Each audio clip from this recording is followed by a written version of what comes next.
Now, there's been a mini exodus at the English international team. So, what's that about? You can read names if you want. I'm not gonna do a time wasting exercise in that, but that's a lot of names. I'm just gonna say, like, these are players from different teams as well. Foden and Grealish, one of them fresh of injury, fair. The other not fresh of injury. Palmer, like from Chelsea. Saka and Rice from Arsenal. Why is Ramsdale pulling out? We might talk about Ramsdale in a second. Wow, you're really shameless, mate. You should be happy to be selected, mate. I only just read that now. I was like, wait, Ramsdale is pulling out? Sorry, that's besides the point, I know. What? Aren't you happy to even be in the selection, mate? Sorry, I'm gonna get off his case. But yeah, a lot of players are pulling out now for the Nations League. We've seen something similar with Mbappé, by the way, where he said, yeah, I'm not gonna play all the big games for France anymore. And then Deschamps said, well, I'm not selecting you anymore, so there's that petty drama going on. That's not what this video is about, though. We've seen Doku pull out for Belgium. We're seeing a lot of big players pulling out for their international team in this same period. And you know what's funny? All of them play in the Premier League. Almost like it's kind of coordinated. Now I'm not gonna start a conspiracy theory, but I'm just saying my opinion here, and I do think that these players are beginning to go into protests. I hope. Maybe that's just me hoping against hope. Maybe this is just all coincidence that all these players are pulling out at the same time, but they're all Premier League players pulling out. Players who know each other. Foden is a friend of Saka. Saka is a friend of Declan Rice. Foden is a friend of Palmer. Palmer is a friend of Colwell. These guys are friends of each other. If they wanted to organize a protest of some kind, then this is definitely how you do it. We're not gonna continue playing the Nations League, which just is crowding our schedule and making us deadly tired. We want some more rest. We want you to fix the footballing calendar. I hope to God that that is what this is about. Again, maybe it's just pure coincidence and that's not what this is. But you can see that from just this start of the season, how many injuries there have been. There's too much football. There's simply too much football being played. These players don't enjoy a summer break anymore. They don't have a summer break. Especially with the Club World Cup coming. There is no summer break. It doesn't exist. It's a myth. It's like the Minotaur, bruv. It's like the Minotaur. Zeus says it didn't happen. Don't ask him the story. It's quite interesting, actually. Go read up on your myths if you don't know what I'm talking about. But if you do know what I'm talking about, how sad is it for these players that they no longer have that international break? Yes, they are overpaid workers, I get that. But for anyone who wants to make that argument, please do also realize that almost all of these players have said, I will take a pay cut if it meant playing less games. Because I can already hear this argument coming, yeah? Oh, they're overpaid employees, why do you care? Because they're human. They're quite frankly being abused right now. They're like this is workers' abuse. You cannot play high-level sports week in, week out. And they have said, I will take a pay cut if it means playing less games. So I really think we need to figure out a way to give these players less games. Scrapping the Club World Cup is part of that, of course. That's not going to happen in the first year. Hopefully in the second year it can happen quickly. Hopefully they realize this is dumb, let's scrap it. Same with the Nations League. It has to go. It really has to go. I think CONMEBOL has to figure out how to do qualifiers for the World Cup over in South America.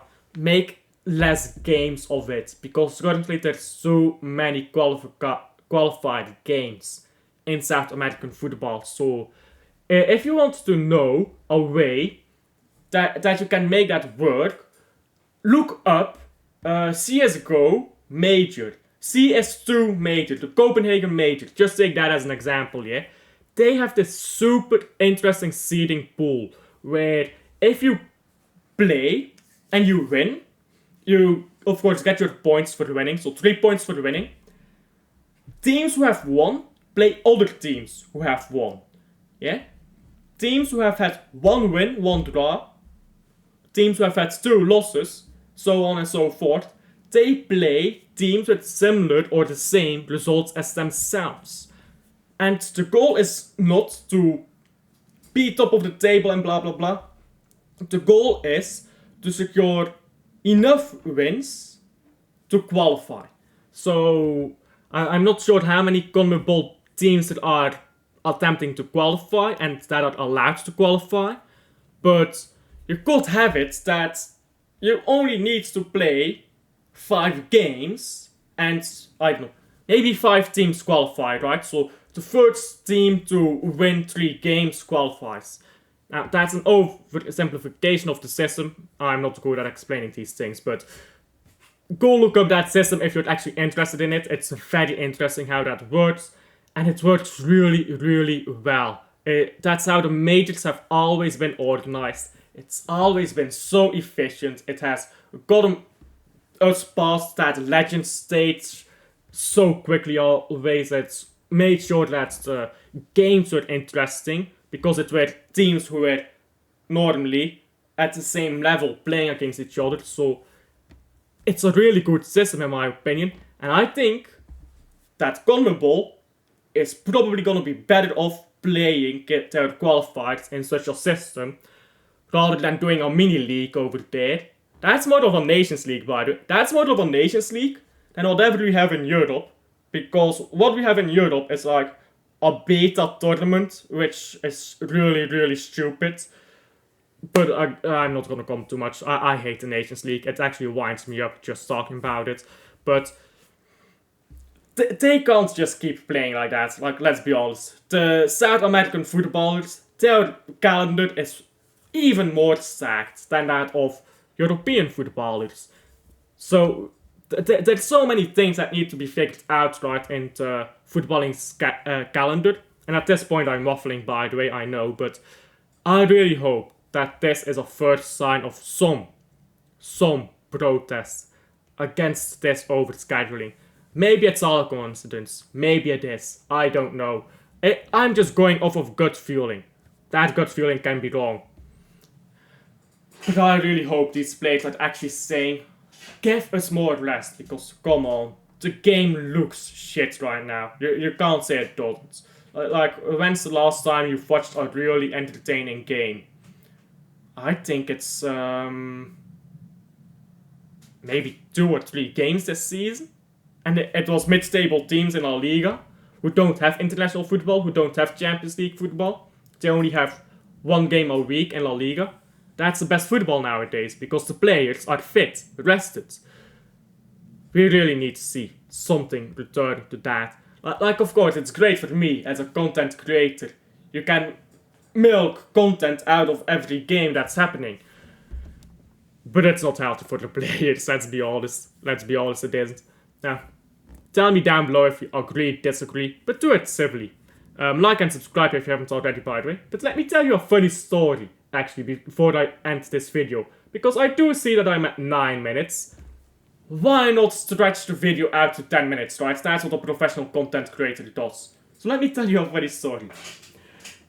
Always, when I do videos like this, at the end of the video, I say, feel free to disagree, but be nice to each other, right? That's all what I always say. The Silt, Rosa, the Wim, the long-time viewers of the channel, Jay, you will be able to confirm that. I always say, please be nice to each other at the end of the video. Except for one video. The video I did yesterday, because I forgot. And immediately, some dipshit coming in there, who disagreed with me, fair enough, came in there, insulted me, insulted my fan base, don't know what that's about, and said, I'm stupid because I don't agree with his view. And when he ended up explaining his view in that comment, which he did very poorly by the way, like, come on, if you're gonna call someone stupid, at least speak English properly, right? But after explaining his view, I'm like, I agree with like half of this shit. Calm down. If you're gonna disagree with people, do it civilly, right? Because I swear to God, it's always these 12-year-olds who have no understanding of what respect is and just fly off into the comments and talk big shit. I show my face. You hide behind a profile picture of fucking Garnacho. Garnacho, mates. Like, come on. If you're gonna hide behind a footballer's profile picture, at least pick a good footballer, mates. But that's that, yeah? If you're gonna disagree with me, feel free. Be respectful. And the funniest part about that story actually is the comment above him was from Dasilt, a long-time viewer of the channel. He was also disagreeing with me, but he was being nice. So you can see the contrast, and I gave a hearts up to Dasilt because he gave some good points. I disagree with him, but he gave some good points. Listen, if you want to disagree with someone, fair enough. I don't know everything. I want to know everything, but I don't. So, feel free to disagree. Just be nice to each other. Why do I have to say this at the end of every video? I feel like it's ridiculous. Aren't you guys grown up? I'm not trying to attack everyone watching this video, but aren't you guys grown up? Like, come on, be nice. Have you guys never been hit by your father? Like, come on, look at this is what happens when you have to hit someone. I get into fights too much. That's besides the point. This is not actually from a fight, though. I hurt myself on my desk. Long story, pretty much. I was cleaning the desk, and my keyboard is a bit fucked up, and I sliced my hand over the keyboard, and it fucking hurts. Anyhow, I'm waffling at this point. Sorry. I'll see you guys on the next one.